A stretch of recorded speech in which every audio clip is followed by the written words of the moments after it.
Mr. Prime Minister, welcome to the Rose Garden. Glad you're here. It's a beautiful day.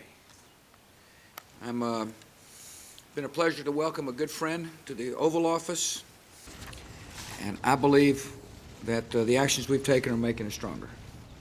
Thank you very much, Mr. President. Let me first of all thank you for your warm welcome, for your hospitality, and for your offer to cook the meal this evening. And let me thank you most of all for your leadership.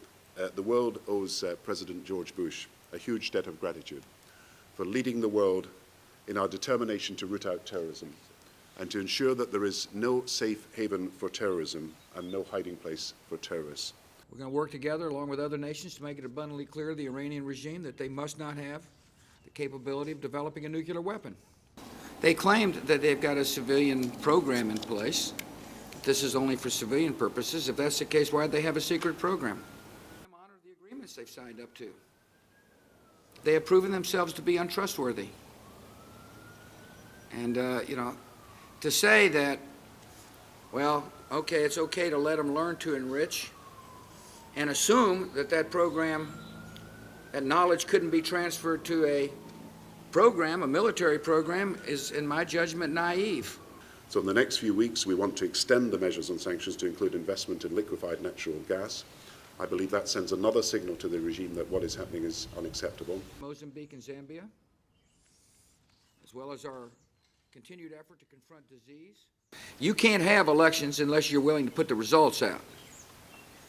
What kind of election is it? Not let the will of the people be known. I appreciate those in the region who have spoken out on this issue.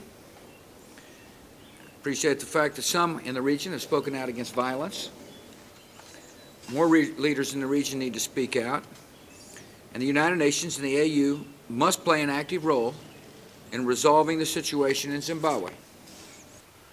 And on Zimbabwe, President Bush has made a strong statement that I entirely endorse, calling for full democratic rights of the Zimbabwean people to be respected, and that elections that happen have got to be not only reported, but be fair and be seen to be fair in the interests of democracy, not just in Zimbabwe, but the reputation of democracy throughout Africa and the world.